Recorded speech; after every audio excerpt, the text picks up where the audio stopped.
Makadi asikana. Tiripen makadiwa. Tiri nani. Ndoda kuti Mwari akuitire zvakanaka, pandoda kuti ndibvunze zvandoda kuti ndibvunze. Batai mudumbu menyu. Thank you, my Father.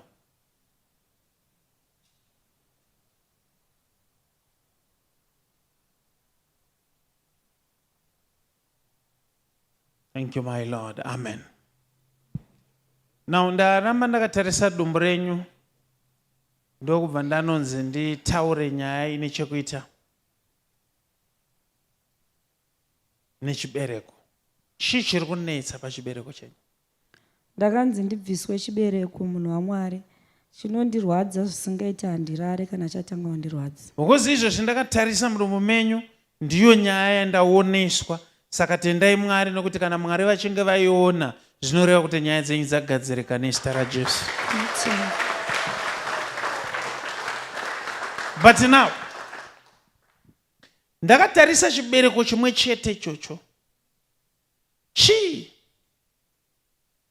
chamakambogadzirwa chibereko muchangotanga kuroorwa? Ndiani akataura kuti chibereko chenyu chigadzirwe? Ndamwene wangu munhu waMwari. Vaiti chii? Vakati chibereko chako chakatena, saka toda uchigadzira kuti chitarise zvakanaka. Vakapinza ruoko. Vakabva vandipinza ruoko achibva vati zvaita.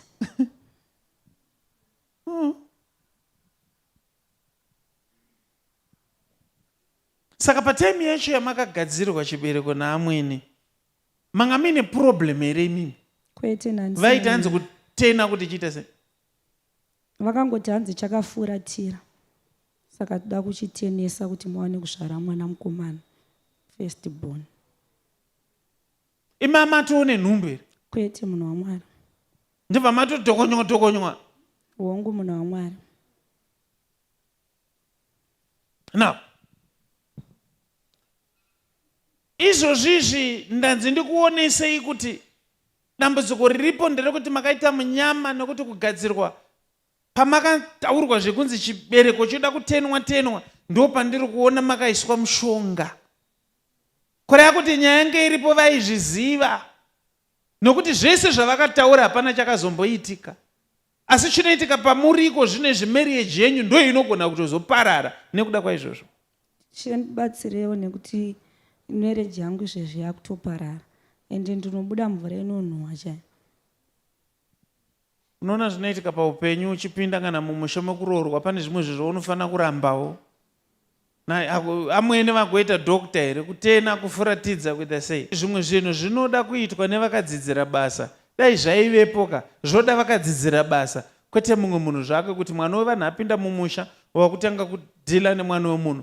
Ndarwadziwa, asi ndoda kukuudzai kuti nemiwo zvenyu zvabva zvatonaka.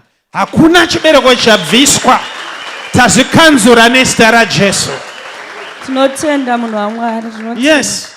Batai tione mudumbu. Release right now. Right now. You are free in the name of Jesus. You are free now.